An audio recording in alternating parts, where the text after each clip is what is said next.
A respected Texas sheriff, a devoted female deputy, a secret affair that would end in murder. But as investigators would soon discover, the badge meant to uphold justice became the perfect shield for a killer. This is the story of Sarah Martinez, a deputy who uncovered a truth so dark that it cost her life, a sheriff whose iron grip on a small Texas town masked years of corruption, a case that would shake an entire state's law enforcement system. If you stand against domestic violence, workplace harassment, and abuse of power, hit that subscribe button and turn on notifications for more true crime stories. Cedar Creek, Texas, a town where nothing ever happens until it does. With a population just under 12,000, Cedar Creek was the kind of place where everyone knew everyone. The streets were lined with mom-and-pop shops. The diner on Main Street served the same daily specials for 20 years. Kids rode their bikes through town without fear. It was a town where people trusted their sheriff, where his word was as good as the law itself. For 15 years, that sheriff was James Cooper. To the people of Cedar Creek, he was a symbol of strength. He attended their weddings, their funerals, their Sunday church services. He shook hands, smiled for pictures, and promised to keep their town safe. But beneath the surface, beneath the badge, and the carefully curated image, Sheriff James, Cooper was hiding something dark. And Sarah Martinez was getting too close to the truth. July 15th, 2023. It was a blistering summer morning in Texas when a routine patrol check-in went silent. Sarah Martinez was a dedicated deputy. She followed protocol, checked in regularly, and never ignored a radio call. But that day, something was wrong. By noon, dispatch was calling her radio. No response. By 3 in the afternoon, her fellow deputies were retracing her patrol route. At 4:45 p.m., they found it. Sarah's patrol car. It was parked on the outskirts of Cedar Creek, just off County Road 23. The engine was still running. The air conditioner hummed softly. A cup of coffee, still warm, sat in the cup holder. Her notebook lay open on the passenger seat. But Sarah was gone. There were no signs of struggle, no shattered glass, no footprints leading away, just an empty car. At first, they treated it as a missing persons case. But the seasoned officers knew better. Cops don't just disappear, not like this. And Sarah Martinez, she was no ordinary cop. What the department didn't know, what no one could have predicted, was that this case would expose a history of corruption buried deep within the Cedar Creek Sheriff's Office. A history that led straight to James Cooper. To understand what happened to Sarah Martinez, you first have to understand who James Cooper was. He had been the sheriff of Cedar Creek for 15 years. Before that, he was a rising star in the department, moving up the ranks at an unprecedented speed. People trusted him. No one questioned him. And that's exactly how he wanted it. He was untouchable. His control over the town was absolute. Judges, business owners, local politicians, they all owed him favors. His deputies, they either fell in line or they left. Those who dared to challenge him were reassigned, forced out, or worse, they disappeared without explanation. But Sarah Martinez was different. She was smart, she was observant, and she had started noticing things. Female deputies who transferred out without warning, case files that went missing, reports that were altered before being filed. She had heard the whispers in the department, the rumors about Cooper's temper, his need for control. But it wasn't until she became his target that she truly understood the danger she was in. It started small. A late-night text. Great job on the Henderson case. It seemed professional, but it was sent at 11:47 p.m. The next morning, he stopped by her desk. Just to follow up, he said, but his hand lingered on her shoulder for just a moment too long. His eyes held hers longer than necessary. Then came the sudden schedule changes. She was reassigned to late-night shifts. Her patrol routes were altered. She found herself being paired with Cooper more often. And then, the first direct warning. Loyalty goes a long way in this department. Sarah knew exactly what that meant. She also knew she had to be careful, so she started documenting everything. Every text, every meeting, every unwanted advance. She hid USB drives in a safe deposit box. She sent emails to a private account. She told her sister about what was happening, because she knew. One day she would need proof. By May of 2023, Cooper had become more aggressive. He began showing up at places he knew she would be. Her coffee shop, the department gym, even the grocery store. It wasn't coincidence. It was control dispatchers noticed that Unit 101, Cooper's car, and Unit 217, Sarah's car, were frequently responding to the same calls, even when other deputies were closer. They saw the late-night radio check-ins. They saw the shift in patrol patterns.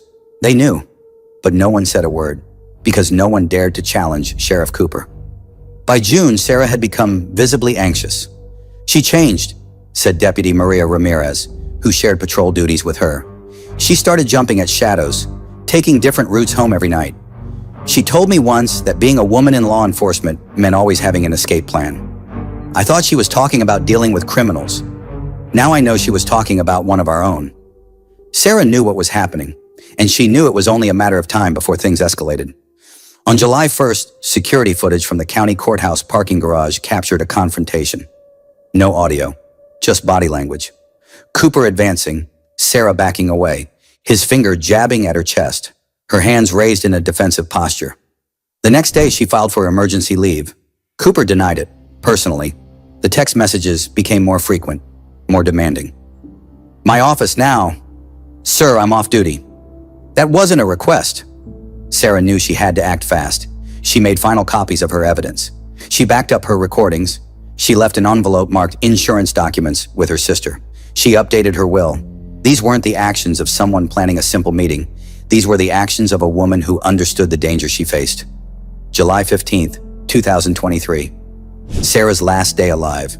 Security cameras at a diner captured her having breakfast with her sons at 6:45 a.m. She hugged them longer than usual before they left for summer camp, almost as if she knew. The last text she received came at 11:23 a.m. "Remember our meeting?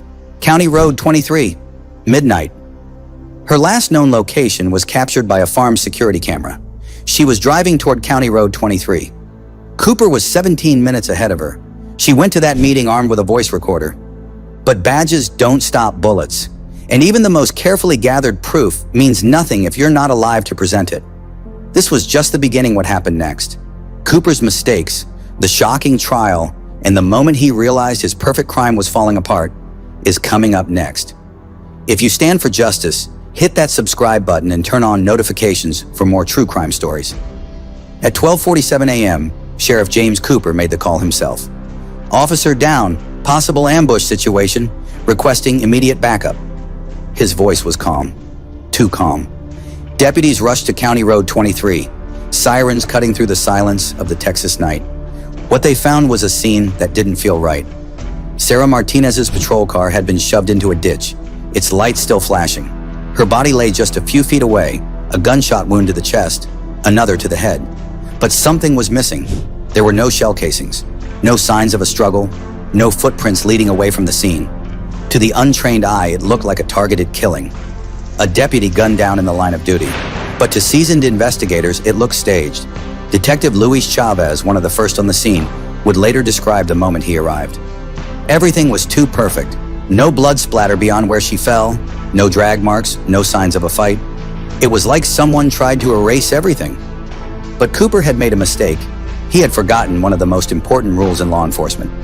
Every crime scene tells a story, and every killer leaves something behind. The Texas Rangers arrived at 3:15 a.m. Leading the investigation was Captain Maria Sanchez, a no-nonsense veteran with a reputation for cracking tough cases. Sanchez had seen her fair share of dirty cops. But this case felt different. The moment she stepped onto the crime scene, she noticed something. "Where's the sheriff?" she asked. Cooper was nowhere to be found. When deputies finally tracked him down, he was back at the station, giving a press conference about the murder. On camera, his voice was measured, controlled. "This department will do everything in its power to bring Sarah Martinez's killers to justice." But behind closed doors, Cooper was losing control. His deputies, once loyal to him, were now looking over their shoulders. Some were whispering, some were starting to talk. The breakthrough came from an unexpected source. A teenage boy playing Pokemon Go had been near County Road 23 that night. His phone's video captured something strange. Two figures, two flashes of light, one figure falling. The timestamp, 11:58 p.m., the last minute of Sarah Martinez's life. But there was something else. The boy's footage captured the reflection of flashing lights in the distance. Sheriff Cooper's patrol car. Cooper had tried to make it look like Sarah was ambushed by an unknown assailant. But the digital breadcrumbs told a different story. Phone records placed Cooper's vehicle at the crime scene at the time of the murder. GPS data showed that his patrol car had remained parked for 14 minutes, just enough time to kill her, move her body, and stage the scene. And then came the final piece of evidence. Sarah's personal vehicle, parked half a mile away, inside a hidden dash cam. Cooper hadn't seen it, but it had seen everything. The confrontation, the argument, the gunshots. The moment Cooper dragged Sarah's body into the ditch. The moment he tried to clean up his mess. The moment of his arrest came 4 days later, July 19th, 2023. Cooper was sitting at his desk when Texas Rangers walked into his office. They didn't need their weapons. He didn't resist. He just sat there staring at his computer screen. When they pulled him to his feet, he didn't say a word. But deputies later saw what was open on his computer. The last email Sarah Martinez had ever sent him. The subject line read, "The truth always comes out." The trial that followed would become one of the most shocking in Texas history. But the biggest twist was still to come, because Sarah Martinez had one last message to deliver, one that would play in front of an entire courtroom. Coming up next, the final confession that sealed James Cooper's fate. If you stand for justice, hit that subscribe button and turn on notifications for more true crime stories. January 8th, 2024. The courthouse in Austin, Texas was packed. Reporters lined the steps, cameras flashing. Inside, every seat was taken. Law enforcement officers from across the state, Sarah Martinez's family, and citizens from Cedar Creek filled the benches, waiting to hear how justice would be served. James Cooper sat at the defense table, his expression unreadable. He was no longer the powerful sheriff of Cedar Creek. Now he was an accused murderer, facing life in prison without parole. The prosecution had built what was being called the most meticulously documented case in Texas law enforcement history. Over 2,300 pieces of evidence had been collected. Text messages, voice recordings, surveillance footage. But the most damning piece of evidence was yet to be revealed. Sarah Martinez had planned for everything. She knew what kind of man Cooper was. She knew what he was capable of. And she knew that if something happened to her, she needed to have the final word. So she recorded one last video. On the second day of the trial, the prosecution played it for the jury. The courtroom went silent as Sarah Martinez's face appeared on the screen. She was sitting in her living room. Behind her, a stack of case files. She took a deep breath. Then she spoke. "If you're watching this, I'm dead. And James Cooper killed me." The courtroom was frozen, not because of what she said, but because of how she said it. She was calm, direct, not afraid. "He killed me, not because I was a threat, but because I refused to be a victim." Her voice was steady, controlled. "Everything I've gathered is true. Every document is authentic. Every recording is real." Then she paused. "I die knowing the truth will outlive me." In that moment, James Cooper's entire defense collapsed. His lawyers had spent days trying to paint Sarah as a troubled deputy, someone who had fabricated evidence out of personal revenge. But there she was, speaking from beyond the grave. Her words were more powerful than any testimony given in that courtroom. When the video ended, there was a long silence.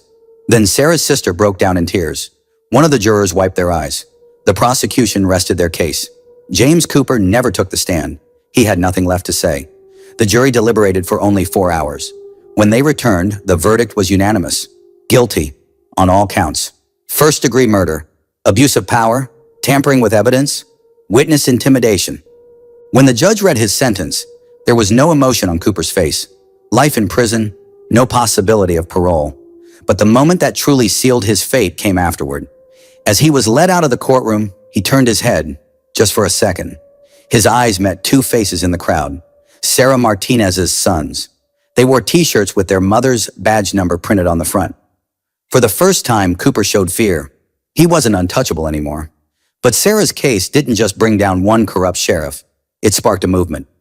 Law enforcement agencies across Texas began reviewing old cases, looking for signs of abuse and corruption. The state legislature passed what became known as Sarah's Law, a bill that mandated independent oversight of all sheriff's departments, required officers to report instances of workplace harassment, and ensured that all law enforcement buildings had security cameras in key areas, places where predators once felt safe. Cooper's case became required study material at police academies across the country.